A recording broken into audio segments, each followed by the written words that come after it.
Good morning, class! Bakit ang dami nakadikit sa wall? May ballpen, may walis. Ma'am, uso kasi to. Ididikit mo yung mga bagay gamit yung wall friction. Parang ganito. O, di ba, ma'am? Ano? Wall friction? Hoy! Baka mahulog ka dyan! Kung mga bata to, kung ano-ano kasi nakikita niyo sa TikTok na yan eh. Try ko naman tong calculator. Ang saya! Tingnan niyo, dami ng gasgas ng wall, oh. Tanggalin niyo na yan. Kung hindi, i-absent ko kayong lahat. Guys, si ma'am naman ang idikit natin sa pader. Hoy! Mangulong niya kayo! Ma'am, huwag kang matakot, ma'am. A few moments later. Hoy! Ibaba niyo ako dito! Guys, dismissed na daw tayo, sabi ni ma'am. Uwian na! Hoy! Isusumbong ko kayo sa principal! This year, ang Christmas decor namin dapat aesthetic, mala Pinterest score. Minimalist but magical. Nay, ganito yung gusto kong Christmas decor. Need na lang natin ng ribbons, garlands, glitters, and maybe a glue gun. Tingnan mo, may ilaw pa sa bintana mo. Anong gusto mo, magparol show? Nay, trust the vision. Sige, basta, wag kang gagastos ng bongga ha. Wow, ang ganda nito. Grabe, ang dami ng tao. Christmas season na nga talaga. Okay, good. Secured. Ayan, all added to basket na. Ayan, secured na talaga. Anak, paubos na yung ribbon, no? Oh, eto, ribbon ng cake. Same color naman eh. Pwede na yan. Nay, masisira yung team. Magkaiba yung sukat, oh.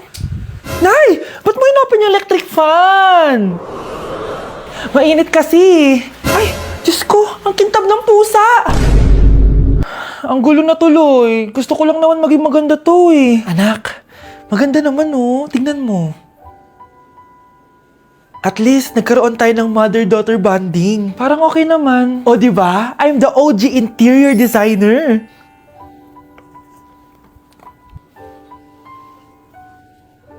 Hindi siya nagmukhang pang Pinterest dahil mas maganda yung ginawa namin. Eto, Nay, para sa'yo. Oh, ano to, anak? Nakita ko kasi yan sa National Bookstore. Tapos naalala ko, di ba gusto mo ng planner na galing sa mga coffee shop? Kaya binili ko na yan. Baka maging acidic pa tayo kakakapin natin. Makuha lang yung planner na gusto mo. Tsaka binilhan din pala kita ng pouch. Lagayan mo na kung ano-ano, Nay. Oh. Aw, thank you, anak. Welcome, Nay. Ayoko talaga sa kanya. Bes, ayan siya oh, yung pet peeve mo. Hi. Panira ng araw. Okay, class, break time muna tayo. Hala, naiwan kayo ba ang pagkain? Scarlett to, may sobra pa ako. Baka gutom ka na. Talaga? Bibigyan mo ko? Oo, ano ka ba? Gusto ko maging close tayo. Parang bumabait tong pet peeve ko ah. Hala, may quiz pala tayo. Bes, sabay tayo mag-review mamaya ha? Naku, sorry Bes. Kakain kasi kami ng jowa ko mamaya. Di mo ba kaya mag-isa? Ano ba yan? Ako na lang, sabay tayo mag-review. Tsaka, may reviewer din ako dito oh. Ayan na naman siya. Sure ka? Ako talaga gusto mo kasabay mag-review? Oo naman, ba't naman hindi? Idol nga kita kasi ang talino mo eh. Sige na nga. Okay class, para sa activity natin today, pili kayo ng partner nyo. Best, partner tayo ah. Sorry na best, partner na kasi kami ng baby loves ko eh. Partner na kami ng baby loves ko eh. Tayo na lang yung partner, Scarlett. Ikaw na naman. Buti ka pa, gusto mo ako makapartner. Ayan, perfect! Partner kayo ng pet peeve mo. Ha? Best! Pet peeve mo pala ako? After mo siraan sa amin yan, BFF na kayo ngayon? Samantha!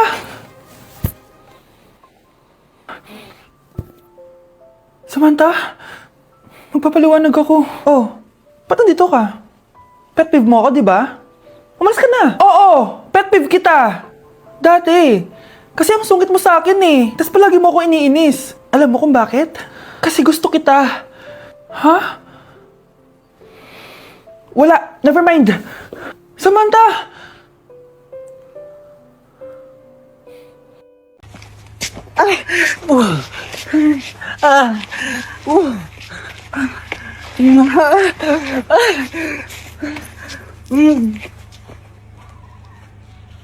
Nandito ako sa Japan at kakain tayo kasi di ako makatulog guys. Time check 1 AM na. Imbis na natutulog, kakain tayo. Buti na lang talaga sobrang lapit lang ng Family Mart sa hotel namin. Ito yung hotel namin, tapos ito lang yung Family Mart. Diba sobrang lapit? Sobrang daming pwedeng bilhin oh. Daming onigiri oh. Kuha tayo neto, mukhang masarap tong chicken and vegetables. Hindi naman ako sobrang gutom, may mga gusto lang ako itry. Kuha tayo netong favorite kong drink. Try naman natin tong blueberry na flavor. Tapos ganito din yung Yakult nila dito. Actually, pampatulog pala to. Akala ko Yakult talaga siya. Ito muna muna bibilin ko dito. Hanap tayo ng 7-Eleven. Eto guys, may nahanap ako 7-Eleven. Parang masarap to oh. Mukha siya lasagna. Tikman natin. Dito na lang natin siya kainin sa labas. Parang fantasy din kumain dito sa kalsada nila. Sobrang safe dito sa Japan, promise. Unahin na natin tong sushi.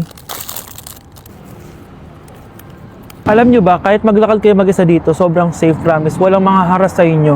Walang kriminal, ganyan. Kaya ang sarap maglakad sa labas kasi alam mong safe ka, di ba? Tapos, sobrang babait pa ng mga Japanese. Swear. Pero sabi naman ng ibang Japanese, parang mas lang nila yon, pero ang totoo, ginajudge ka nila. Pero be, at least, di ba, mabait sila. Di kagaya na pumunta ako ng Hong Kong, sobrang susungit ng mga tao, sisigawan ka pa. Kapag may hinahanap ka, talagang tutulungan ka nila. Tapos palagi silang nakasmile. Kaya promise, Japan talaga yung favorite country ko. Last bite.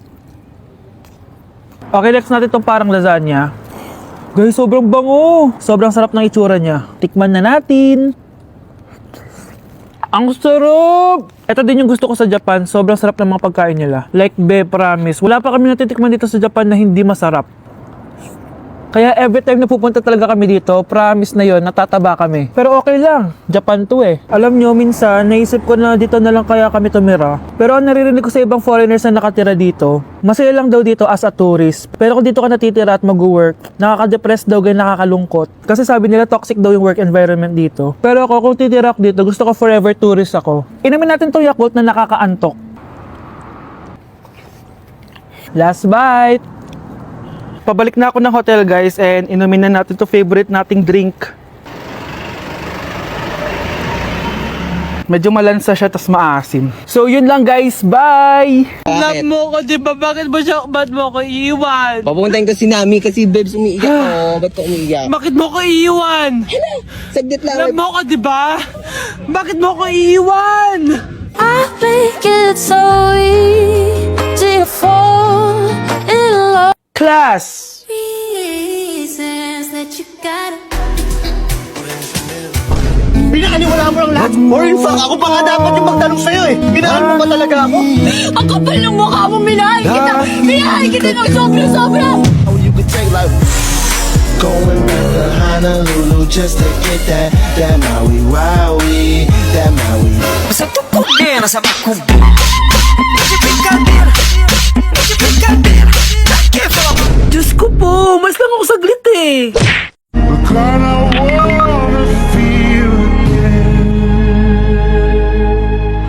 Oh God, I wanna feel again. Be, ano yun?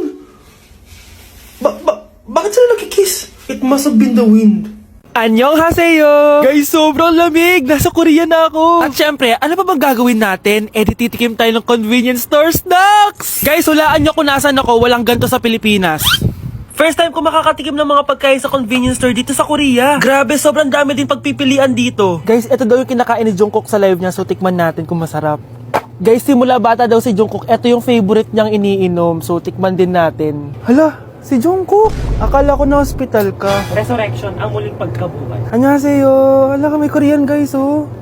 May mga hotdog din, no? Tikman natin yung mga hotdog nila kung masarap. Guys, may nakita ako, matcha siya na pandesal, tas may ulam siya sa loob. Tikman natin kung lasa.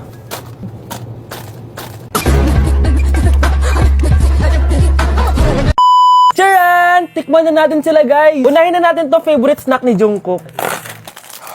Kancha daw yung pangalan nito, guys. Tikman na natin. Sarap! Honey Bunch! And syempre, di natin pwedeng tikman nang wala si Jungkook. Jungkook imnida. Gets ko na kung bakit favorite ni Jungkook. Ang sarap na, guys! May kinuha si Honey Bunch kanina, pero parang ang sarap, oh. So, tikman din natin. Ito yung tsura niya. Parang sarap. Manghang. Masarap siya. 7.5 out of 10. May mas masarap pa sa iba. So, inom muna tayo. Tikman natin to favorite drink ni Jungkook. Lasang banana. Pero hindi siya masyadong matamis, which is I like. 8.5 out of 10 to sa akin. So, next naman natin tong hotdog.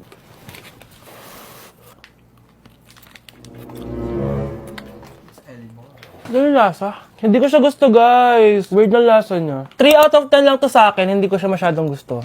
Next natin tong dried pusit. So, ganito yung itsura niya, guys. Matigas siya. Sobrang tigas. Baka niluluto pa to. Eh, grabe. Alam mo yung mga ginangat-ngat ng aso? 1 out of 10, hindi ko siya nakain, tapos wala rin siya lasa. Next natin to matcha na siopaw na may ulam sa loob. Unang kagat, guys. Akala ko sobrang dami laman, di siya katulad ng picture, oh. Pero masarap siya. Alam ko yung kalasa niya, yung bola-bola, ganun. I'll give it 8 out of 10 kasi masarap naman siya. Second to the last natin, itong curry crispy roll. Curry? May curry nga talaga siya. Ganito yung tsura niya, guys. Uy, ang sarap! Magugustuhan mo siya. Oo nga. Guys, masarap siya. 9.5 out of 10 ka sa akin. Okay guys, last natin. Magkukurya ba tayo na hindi nakakatikim ng buldak? Guys, natatakot ako kasi maanghang talaga to. Hindi siya maanghang, guys.